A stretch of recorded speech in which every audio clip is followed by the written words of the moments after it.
Hello guys, अस्सलाम वालेकुम। कैसे हैं आप लोग? मेरा नाम ताहा है और welcome back to my channel Taha tech. और अगर आप यहाँ पर पहली मरतबा आए हैं तो काइंडली आप सब्सक्राइब के बटन पर क्लिक कर दीजिए, चैनल को सब्सक्राइब कर लीजिए फॉर मोर अमेजिंग कंटेंट।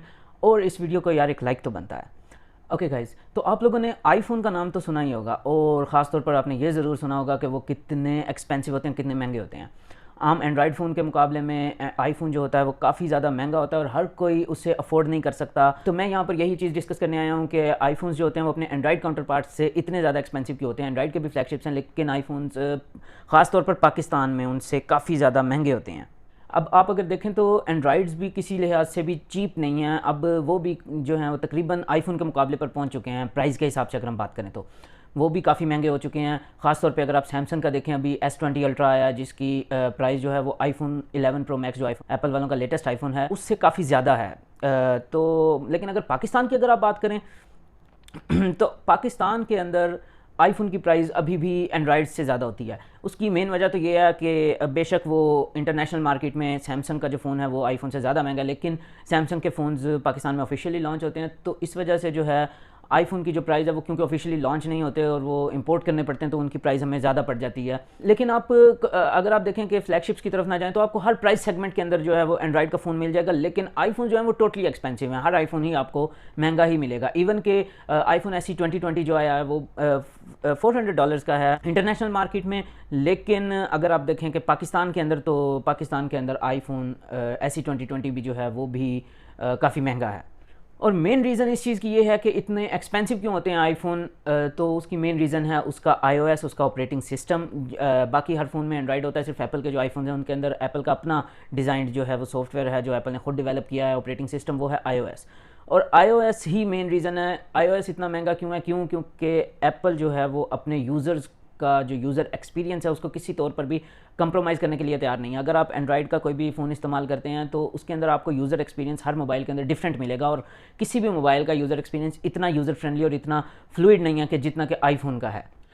एक और बहुत बड़ी वजह जो कि आईफोन्स के महंगे होने की है वो ये है कि आईफोन्स के लिए एप्पल वाले पहले R&D के ऊपर बहुत ज़्यादा पैसा लगाते हैं। बाकी कंपनीज जो हैं वो ख़ासतौर पे छोटी कंपनीज जो हैं वो एप्पल का डिज़ाइन या एप्पल की इम्प्लीमेंटेशन को एज इट इज़ कॉपी करने की कोशिश करते हैं, थोड़ी बहुत चेंजिंग करते हैं, लेकिन एप्पल को नए सिरे से हर चीज़ को देखना पड़ता है।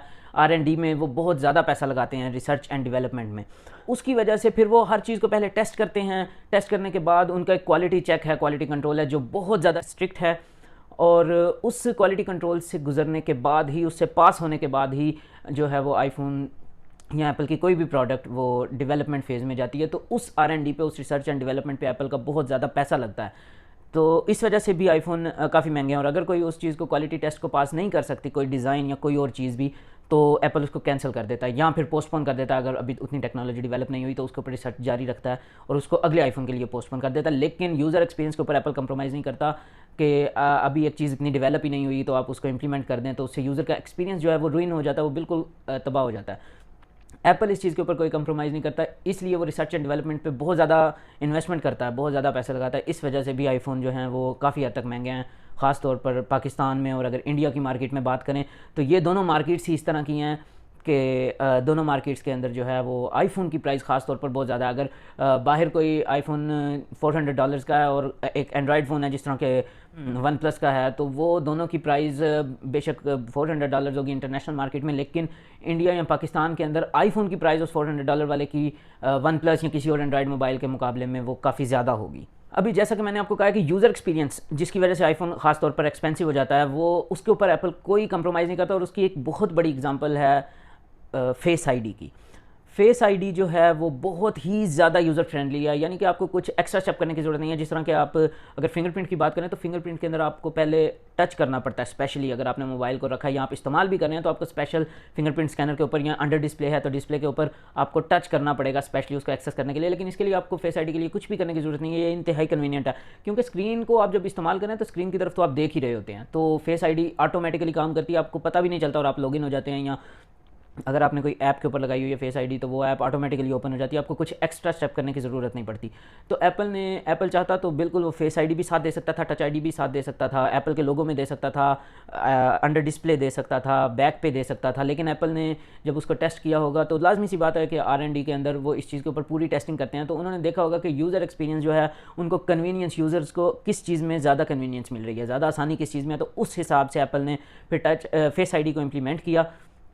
और ना सिर्फ उन्होंने फेस आईडी को इम्प्लीमेंट किया बल्कि इतने अच्छे तरीके से इम्प्लीमेंट किया कि अभी तक कोई भी एंड्रॉइड काउंटर पार्ट उसको नहीं इस तरह से इम्प्लीमेंट कर सका। गूगल ने कोशिश किया पिक्सल 4 के अंदर इसको इम्प्लीमेंट करने की और काफ़ी अच्छा इम्प्लीमेंट किया, लेकिन उसको भी आप देखें तो 3 साल लग गए उसी टेक्नोलॉजी को दोबारा इम्प्लीमेंट करने में, जो कि एप्पल ने 3 साल पहले कर दी थी।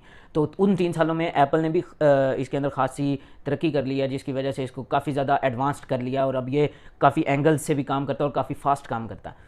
अब अगर हम इसी तरह यूज़र एक्सपीरियंस की ही बात कर रहे हैं तो अगर हम देखें कि सैमसंग ने भी जो है आइरिस स्कैनर दिया था S8 के अंदर, S8 प्लस के अंदर, और वो मैंने खुद भी यूज़ किया है मोबाइल। तो S8 प्लस के अंदर उन्होंने आइरिस स्कैनर भी दिया, फेस स्कैनिंग भी दी, उसके अलावा उन्होंने फिंगरप्रिंट भी दिया। लेकिन उन्होंने 3 चीज़ें तो बेशक दे दी, लेकिन अनलॉक करने के लिए बेशक एक ही चीज़ हो आपके पास और वो कन्वीनियंट हो, तो वो बेटर है कि आपके पास 3 ऑप्शन हैं और आपकी एक भी ऑप्शन जो है वो 100% करेक्ट काम नहीं कर रही। एक्यूरेसी रेट अगर देखा जाए तो आईफोन की जो फेस आईडी है, मैं आईफोन 10 से इस्तेमाल कर रहा हूँ फेस आईडी को, 10 में, फिर उसके बाद 10R में, 10S मैक्स में, और उसके बाद अब 11 में, फिर 11 प्रो मैक्स में। तो अब आप ये देख लें कि फेस आईडी जो है वो इंतहाई कन्वीनियंट है। अब S8 के अंदर S8 प्लस था मेरे पास, जिसके अंदर फिंगरप्रिंट भी था, उसके अंदर आइरिस स्कैनर भी था और उसके अंदर फेस आईडी भी थी। लेकिन वो फेस आईडी कैसी थी कि उसको सिर्फ आप तस्वीर दिखाते थे और वो खुल जाती थी, तो उसका क्या फ़ायदा इतनी ऑप्शंस रखने का।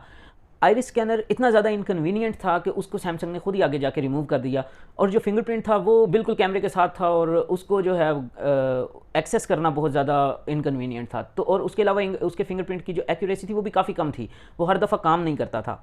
तो इस वजह से एप्पल ने जो किया, एप्पल ने ये टेक्निक फॉलो नहीं किया, एप्पल ने सिर्फ एक अनलॉकिंग मेथड दिया, लेकिन इस चीज़ को इंश्योर किया कि यूज़र्स को उसके अंदर किसी भी किस्म की डिफ़िकल्टी ना आए, कोई इनकन्वीनियंस ना आए। तो यही चीज़ है कि एप्पल अपनी R&D टीम को भी इसीलिए इतना पे करता है, उसमें इतना इन्वेस्ट करता है कि उनका यूज़र एक्सपीरियंस तबाह ना हो किसी भी सूरत में। अभी कुछ वीक्स पहले की बात है कि एप्पल का हमने न्यूज़ सुनी थी कि वो जो है अपने आईफोन 12 सीरीज़ के, क्योंकि 4 आईफोन्स आ रहे हैं र्यूमर्स के मुताबिक, तो उसके जो लो एंड मॉडल्स थे यानी कि प्रोज को छोड़ के जो सिंपल 12 और 12 मैक्स आ रहा है, उसके लिए एप्पल ने डील की थी BOE डिस्प्ले वालों के साथ कि हमें उनके लिए OLED पैनल्स चाहिए।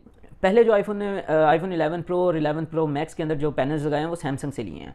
तो एप्पल अपनी क्वालिटी के ऊपर कंप्रोमाइज़ नहीं करता, तो इसलिए एप्पल ने पहले सैमसंग को अपनी क्वालिटी कंट्रोल दिखाया कि हमें इस तरह की, इस स्पेसिफिकेशंस में इस तरह का डिस्प्ले चाहिए। फिर उसके बाद सैमसंग क्योंकि उसके ऊपर पूरा उतरा, उनकी डिस्प्ले टेक्नोलॉजी बहुत अच्छी है, तो एप्पल ने 11 प्रो और 11 प्रो मैक्स के अंदर उनके डिस्प्ले लगाए। अभी 12 और 12 मैक्स के लिए एप्पल ने क्या किया कि BOE की तरफ जाना चाहा, क्योंकि वो थोड़े से इतने ज़्यादा एक्सपेंसिव नहीं थे और एप्पल भी अपने आईफोन्स को थोड़ा चीप रखना चाह रहा था प्राइस वाइज। तो उन्होंने BOE से कॉन्टैक्ट किया, BOE वालों ने भी काफ़ी दावे किए कि हम आपके स्टैंडर्ड्स के मुताबिक बनाएंगे डिस्प्ले। लेकिन इन द एंड क्या हुआ कि एप्पल को उन लोगों की डिस्प्ले की क्वालिटी अपने स्टैंडर्ड्स के मुताबिक नहीं लगी, तो एप्पल ने उस चीज़ को रिजेक्ट कर दिया। एप्पल अब दोबारा सैमसंग और LG वगैरह की तरफ जा रहा है अपने छोटे मॉडल्स के लिए, और जो प्रो मॉडल्स हैं उनके लिए एप्पल अभी भी सैमसंग के ही डिस्प्ले इस्तेमाल कर रहा है। क्यों? इससे ये जाहिर होता है कि एप्पल अपनी क्वालिटी के अंदर किसी चीज़ पर भी कंप्रोमाइज़ नहीं करता, जिसकी वजह से आईफोन्स जो हैं वो एक्सपेंसिव होते जाते हैं। अब आप देख लें कि एप्पल अपने आईफोन्स के अंदर 16 गीगाबाइट्स, 12 गीगाबाइट्स, इतनी ज़्यादा 16 गिग्स की रैम कभी भी नहीं उसने डाली। इनफैक्ट अभी तक लेटेस्ट आईफोन 11 प्रो मैक्स है जिसके अंदर 4 GB रैम है, और जो नेक्स्ट आईफोन आ रहा है 12 प्रो मैक्स, उसके बारे में अभी र्यूमर्स हैं कि उसकी 6 GB रैम कर दी जाएगी। मैंने एंड्रॉइड फ़ोन्स इस्तेमाल किए हैं जिनके अंदर यानी कि 16 गिग्स रैम है या 12 गीगाबाइट्स रैम है, तो मुझे उनकी परफॉर्मेंस काफ़ी अच्छी है उनकी, नो डाउट, और उनकी रैम की परफॉर्मेंस भी काफ़ी अच्छी है। लेकिन अगर आप आईफोन की 4 गिग्स को देखें जो कि उससे 3 गुना कम है, 4 गुना कम है, तो उसके अंदर क्या होता है कि आईफोन का iOS इतने अच्छे तरीके से ऑप्टिमाइज़ है कि उसको ज़्यादा रैम की ज़रूरत ही नहीं है। तो ये इसको ऑप्टिमाइज़ करने में iOS को एप्पल को इतने ज़्यादा रिसोर्सेज लगाने पड़ते हैं, इतनी ज़्यादा रिसर्च करनी पड़ती है कि ताकि हमें ज़्यादा स्पेसिफिकेशन, एप्पल ज़्यादा स्पेसिफिकेशंस के पीछे नहीं भागता। वो कहता है कि ऑप्टिमाइजेशन अच्छी होनी चाहिए, in the end user experience अच्छा होना चाहिए, बजाय इसके कि आप पेपर शीट के ऊपर लिख दें कि इसके अंदर इतने नंबर्स के पीछे एप्पल नहीं जाता कि ज़्यादा नंबर्स हों, यानी कि 16 हो, 12 हो गीगाबाइट्स रैम के। तो एप्पल जाता है कि बेशक 4 हो लेकिन यूज़र को इतना अच्छा एक्सपीरियंस मिले कि उसको पता ही ना चले कि वो कहे कि यार 16 GB से भी ज़्यादा अच्छी इसकी रैम है, उसको बेशक ये ना पता हो कि इसके अंदर कितनी रैम है। इसलिए एप्पल कभी ज़्यादा इस चीज़ को स्टेज के ऊपर भी अनाउंस नहीं करता। वो बेशक कम रैम देता है लेकिन वो यूज़र्स को बहुत ज़्यादा ध्यान में रखता है कि उनका मोबाइल इस्तेमाल करने का या आईफोन इस्तेमाल करने का एक्सपीरियंस बहुत अच्छा रहे। अगर हम नंबर्स की बात करें तो आप ये देख लें कि कैमराज़ के डिपार्टमेंट में एप्पल ने अभी तक कोई 48 मेगापिक्सल या 64 या 108 मेगापिक्सल का कैमरा नहीं दिया एप्पल के आईफोन 11 प्रो मैक्स जो कि लेटेस्ट है उसके अंदर भी 3 कैमराज हैं अभी तक, और तीनों कैमराज ही 12 मेगापिक्सल के हैं। जो फ्रंट कैमरा वो भी इवन के 12 मेगापिक्सल का ही है। लेकिन अगर हम रियर कैमराज की बात करें जो कि तीनों ही 12 मेगापिक्सल के हैं, तो अल्ट्रा वाइड, वाइड और जो टेलीफोटो लेंस है, तीनों की ही परफॉर्मेंस कई एंड्रॉइड से बेटर है जो कि 4 कैमरे या 5 कैमरे लेकर आते हैं, और 64 मेगापिक्सल का है, 48 का है, 108 मेगापिक्सल का कैमरा है। लेकिन जो आईफोन का रिजल्ट है वो 12 मेगापिक्सल के अंदर ही ज़्यादा अच्छा होता है। उसकी एक वजह ये भी है कि एप्पल की इमेज प्रोसेसिंग जो है वो, उसके ऊपर भी एप्पल बहुत ज़्यादा पैसा लगाता है। इमेज प्रोसेसिंग बहुत ज़्यादा ज़रूरी है। एक तो लेंस की क्वालिटी भी ज़रूरी है, मेगापिक्सल इतने ज़्यादा ज़रूरी नहीं है। ये बाकी कंपनीज जो हैं वो मेगापिक्सल्स अपने ज़्यादा बताकर सिर्फ ये करती हैं कि हमारे जो हैं फ़ोन्स ऑन द पेपर बहुत अच्छे लगें। एप्पल चाहता है कि रियल वर्ल्ड परफॉर्मेंस उसकी अच्छी हो, बेशक नंबर्स हाई ना भी हों। तो यही चीज़ है कि एप्पल फिर अपनी इमेज सिग्नल प्रोसेसिंग के अंदर बहुत ज़्यादा पैसा इन्वेस्ट करता है। उसकी इमेज प्रोसेसिंग ख़ास तौर पे अगर आप वीडियो की देखेंगे तो वो बहुत ज़्यादा अच्छी है, बहुत ज़्यादा अच्छी है। इवन के कोई भी फ्लैगशिप भी अगर आप एंड्रॉइड का ले लेंगे तो वो वीडियो में आईफोन का मुकाबला नहीं कर सकता। मैंने खुद इस चीज़ को कंपेयर किया है गैलेक्सी S20 अल्ट्रा जिसके अंदर 108 मेगापिक्सल कैमरा, और वो फ्लैगशिप फ़ोन है, कोई मिड रेंजर नहीं है। उसकी वीडियो क्वालिटी आप देख लें, उसके अंदर कितने ज़्यादा उसके अंदर मसले आए हैं। और अगर आप आईफोन की देख लें तो 12 मेगापिक्सल का कैमरा, लेकिन उससे कई गुना अच्छी वो वीडियो शूट कर सकता है। और इमेजेस का भी यही है कि इमेजेस भी एप्पल की जो हैं वो बहुत ज़्यादा अच्छी आती हैं। तो इस इमेजेस प्रोसेसिंग के ऊपर जिसके अंदर एप्पल की A13 बायोनिक चिपसेट है, जो इसके अंदर है, वो इस वक्त प्लेनेट के ऊपर सबसे, मोबाइल्स के अंदर अगर देखा जाए तो उससे ज़्यादा अच्छी चिपसेट कोई है ही नहीं। तो उसके अंदर इतनी पावर है, और उसी पावर को इस्तेमाल करते हुए एप्पल जो है अपनी इमेज सिग्नल प्रोसेसिंग करता है, जिसकी वजह से हमें इतना अच्छा इमेजेस का रिज़ल्ट मिलता है और वीडियोस का रिज़ल्ट मिलता है। और ये सिर्फ नहीं है कि एप्पल सिर्फ सॉफ्टवेयर साइड पर R&D में इस चीज़ों में पैसा इन्वेस्ट करता है, एप्पल अपने हार्डवेयर को भी बहुत ज़्यादा टॉप नॉच रखता है। यानी कि अगर आप देखें कि IP68 water and dust resistance जो रेटिंग है, वो IP68 तो काफ़ी सारे मोबाइल्स में मिल जाती है, सैमसंग के काफ़ी सारे मोबाइल्स में, वन प्लस के मोबाइल में। लेकिन उनका क्या है कि वो जो रेटिंग है वो 2 मीटर्स तक की रेस्ट्रिक्शन है उसके अंदर, कि आप उसको 2 मीटर्स तक 30 मिनट्स तक पानी के अंदर रख सकते हैं।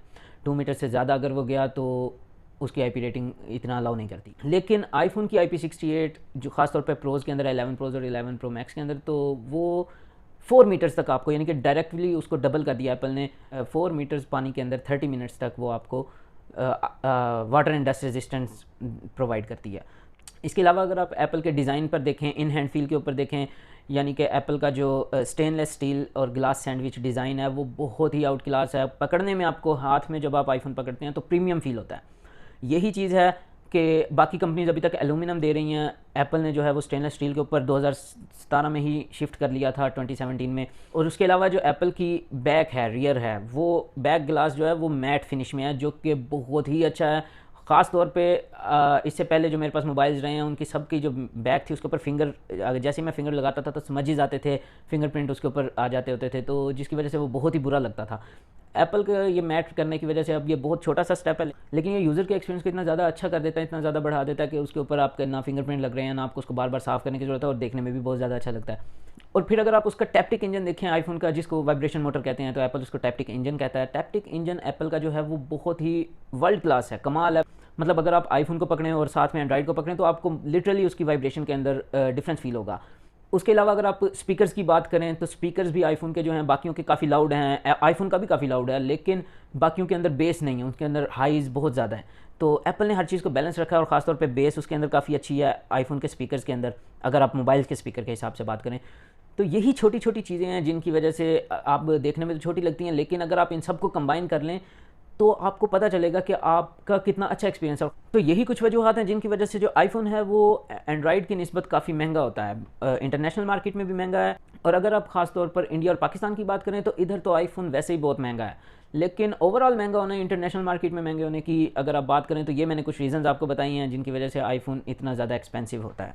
ओके गाइज़, आज के लिए इतना ही। तो आप काइंडली मुझे कमेंट्स के अंदर लिख के बताइए कि आपको एंड्रॉइड ज़्यादा पसंद है या आईफोन ज़्यादा पसंद है, क्योंकि कुछ लोग ऐसे होते हैं कि जिनको एंड्रॉइड वाकई लिटरली पसंद होता है और उसकी रीज़न्स हैं, मैं उसके ऊपर भी वीडियो बनाऊंगा। और कुछ लोग ऐसे होते हैं जिनको आईफोन पसंद होता है और वो आईफोन इस्तेमाल करते हैं, लेकिन कुछ लोग इस तरह के भी होते हैं जिन लोगों ने अफोर्ड ना करने की वजह से सिर्फ एंड्रॉइड रखा होता है, लेकिन उनको बड़ा शौक होता है कि वो आईफोन इस्तेमाल करें। तो आप मुझे कमेंट सेक्शन में लिख के बताइए कि आपको एंड्रॉइड ज़्यादा पसंद है या आईफोन ज़्यादा पसंद है। और इस वक्त आप कौन सा मोबाइल इस्तेमाल कर रहे हैं। और गाइज़ इसके अलावा भी आपके पास अगर कोई भी टेक रिलेटेड क्वेश्चंस हैं तो वो आप मुझसे कमेंट में लिख के पूछ सकते हैं। और गाइज़ अगर अभी तक आपने वीडियो को लाइक नहीं किया तो काइंडली इसको लाइक कर दीजिए, मेरे चैनल को सब्सक्राइब कर दीजिए, साथ में लगे बेल आइकन को प्रेस कर दीजिए ताकि जैसे ही मैं कोई न्यू वीडियो अपलोड करूँ तो आपको उसी वक्त नोटिफिकेशन मिल जाए। See you guys in the next video, peace out.